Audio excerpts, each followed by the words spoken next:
Assalamualaikum. Hari ini kita sambung lagi bahagian yang terakhir dalam bab 5, iaitu rangkaian dalam teori graf. Okey, kita akan pergi kepada mewakilkan maklumat dalam bentuk rangkaian.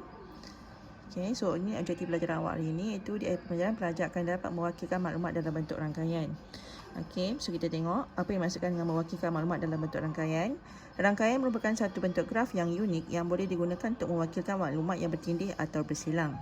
Rangkaian boleh dilukis sebagai graf terarah dan berpemerat atau graf terarah dan tidak berpemerat, dan atau lagi satu, graf tak terarah dan berpemerat atau graf tak terarah dan tak berpemerat. Okey, kita dah belajar sebelum ni lah yang graf terarah dan tak terarah, dan graf berpemerat atau tidak tu macam mana. Okey, so ni kita tengok. Okey, dia ada 3 rangkaian, iaitu yang pertama rangkaian pengangkutan. Okey, rangkaian pengangkutan boleh digambarkan dengan menggunakan graf berpemerat dan graf tak berpemerat. Pemberat boleh mewakili jarak, masa perjalanan atau kos perjalanan. Sistem navigasi terkenal dalam rangkaian pengangkutan dengan pemberat ialah sistem kedudukan global atau lebih dikenali sebagai GPS. Raja di sebelah menunjukkan rangkaian trafik kereta api yang terdapat di Kuala Lumpur Central, iaitu KL Central. Graf tak terarah ini merupakan satu contoh rangkaian pengangkutan dengan keadaan bucu mewakili nama stesen yang dikaitkan dan tepi mewakili jenis kereta api. Okey, itu rangkaian pengangkutan. Maksudnya rangkaian pengangkutan dia boleh ada berpemerat dan tak ada pemberat. Okey, macam yang ni contoh yang tiada pemberat. Pemberat tu maksudnya bila dia tunjukkan dia punya jarak dia. Okey, kita tengok contoh 14. Encik Wun bersama keluarganya bercadang untuk melawat tempat bersejarah di Melaka. Peta di sebelah menunjukkan 3 pilihan laluan beserta jarak dan anggaran masa yang diambil dari tangkap ke bangunan Formosa Melaka. Katakan P ialah laluan berjarak 46.3 km, Q ialah laluan berjarak 50.2 km dan R ialah laluan berjarak 53.3 km. Pada pandangan anda, mengapakah laluan P mengambil jangka masa yang lebih panjang berbanding laluan lain walaupun jarak laluan pilihan P adalah yang terpendek? Okey, so ini biasanya awak boleh jawab dengan secara logik. Macam tu kan, penyelesaian ni dikata laluan P mengambil jangka masa yang panjang mungkin kerana laluan tersebut melalui kawasan bandar yang sesak dan bilangan pengguna jalan raya yang lebih banyak berbanding dengan laluan lain. Okey, so ini memang awak boleh fikir logik kerana memang jadi macam tu. Walaupun jaraknya adalah yang paling dekat, tetapi bila jam ke apa semua tu lalu kawasan bandar, so dia akan menyebabkan ambil masa yang lebih lama. Okay, sekarang kita tengok pula rangkaian sosial. Rangkaian sosial merupakan salah satu rangkaian yang semakin popular, terutamanya dalam kalangan remaja dan orang dewasa yang bekerja. Rangkaian sosial digunakan untuk peluang pekerjaan, peluang perniagaan, bersosial, kekeluargaan, pendidikan, media sosial, hubungan dengan masyarakat di seluruh dunia dan sebagainya. Walaupun rangkaian sosial menjadi suatu platform utama untuk berbagai aktiviti dan membawa kebaikan, anda sebagai seorang murid harus berhati-hati dan bersederhana dalam penggunaan rangkaian sosial agar tidak terleka, terpedaya atau tertipu. Okey.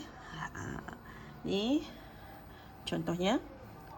Okey, ni cara bersosialnya adalah dengan main bola bermain sukan. Jadual di bawah menunjukkan data 6 orang murid dan 2 jenis permainan yang diminati. Tukar maklumat yang diberi dalam bentuk rangkaian. Okey, so awak boleh tengok kat situ. Maklumat yang dibagi adalah tentang permainan. Okey, ini yang tadi saya kata mesti adalah untuk bersosial macam itulah, bergaul dengan orang lain. So melalui permainan. So Edmund ni dia ada badminton dan catur, Azwan tu bola sepak dan sepak takraw, Rajan catur dan bola sepak, Aina catur bola jaring, Maria badminton bola jaring, Jenny bola jaring bola tampar. So dia punya bucu-bucu dia. Okey, bucu-bucu dia kita letak yang permainan. Okey, lepas tu kita pada dia punya ni, ni adalah graf yang tak terarah dan dia tak ada pemberat. Pemberat is bila dia ada benda yang awak boleh kira seperti jarak, dia punya panjang. Okey, so dia just labelkan, ini ikut nama. Maksudnya macam ni dia tunjuk Rajan, dia ada antara catur dengan bola sepak. So tengok kat gambar ni memang Rajan antara catur dengan bola sepak. Lepas tu awak tengok Azwan bola sepak dan takraw. Okey, nampak hubungan dia. Okey, so ni latihan, cuba jawab. Okey.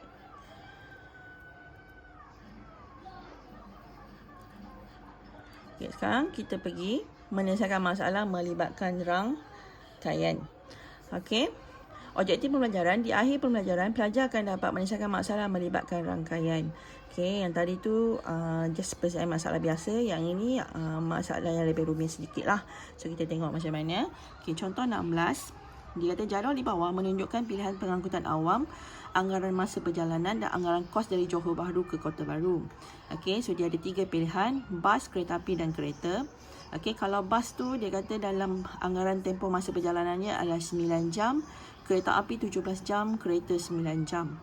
Anggaran perbelanjaan dia pula untuk bas antara minimumnya adalah RM64, maksimum RM75.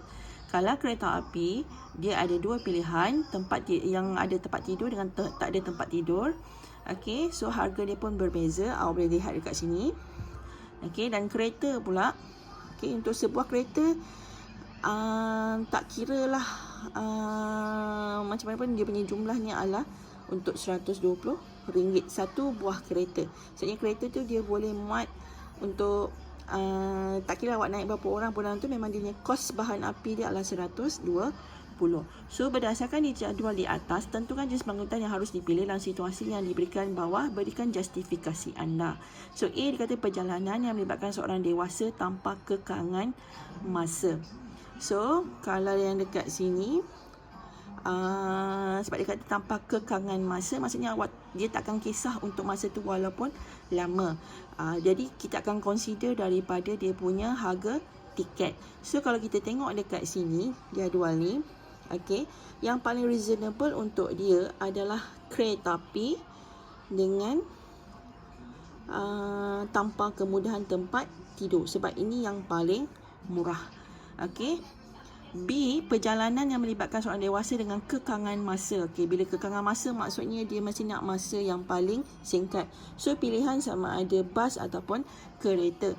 Tetapi dia tak akan pilih kereta sebab satu buah kereta RM120. Jadi untuk dewasa lebih baik kalau dia pilih menaiki bas. Okey, kerana dia lebih menjimatkan. Okey. Kemudian yang C, perjalanan melibatkan 2 orang dewasa dan 2 orang kanak-kanak.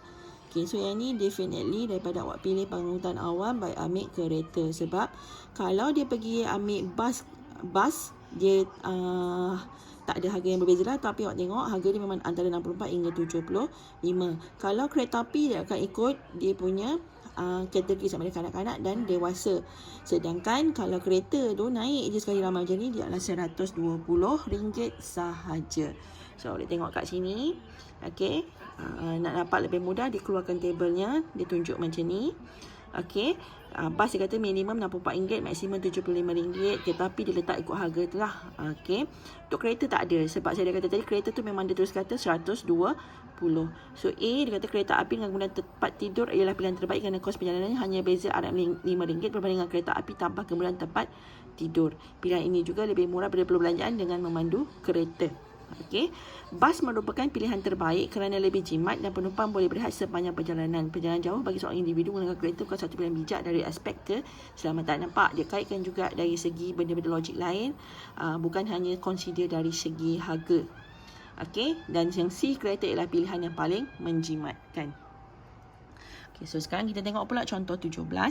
Okey, peta di atas menunjukkan laluan penerbangan domestik oleh sebuah syarikat penerbangan swasta di Malaysia. Encik Joshua bekerja di Kuala Lumpur. Beliau ingin melawat keluarganya di Kota Kinabalu. Nyatakan laluan penerbangan terbaik yang boleh dipilih oleh Encik Joshua. Dan B, apakah lebihan dan kekurangan bagi pilihan penerbangan pada jawapan A. Okey, so dia nak pergi daripada Kuala Lumpur, dia nak pergi ke Kota Kinabalu. So kalau awak tengok sini, dia ada 2 pilihan. Okey, sama ada dia pergi dekat Kota Kinabalu terus, atau kalau awak tengok dia akan pergi ke Labuan dulu. Daripada Labuan nampak ada jaringan menyambungkan antara Labuan dengan Kota Kinabalu. So dia ada 2 pilihan, iaitu A, sama ada penerbangan terus dari Kuala Lumpur ke Kota Kinabalu, atau dari Kuala Lumpur ke Labuan dan seterusnya ke Kota Kinabalu. Okey, B, dia kata apakah kelebihan dan kekurangan bagi pilihan penerbangan pada jawapan A. Okey, kalau penerbangan terus daripada Kuala Lumpur ke Kota Kinabalu, dia mungkin, sebab dia terus straight, jadi bayarannya mungkin lebih murah dan lebih menjimatkan masa berbanding kalau daripada sini dia pergi ke Labuan dulu. Definitely kat Labuan tu bukannya dia akan maksudnya kat Labuan lepas tu terus dia terbang, tak. Bila dah kat Labuan, maksudnya dia akan turunkan mana pelanggan yang memang nak turun ke Labuan. So dia ambil masa dan lepas tu dan mungkin juga kosnya lebih tinggi sebab daripada Kuala Lumpur pergi ke Labuan, transit dulu kat situ, lepas tu tukar lagi penerbangan, baru pergi ke Kota Kinabalu. Jadi kos perjalanannya juga mungkin lebih tinggi. So, itu saja untuk hari ini. Tolong buat latihan anda. Terima kasih.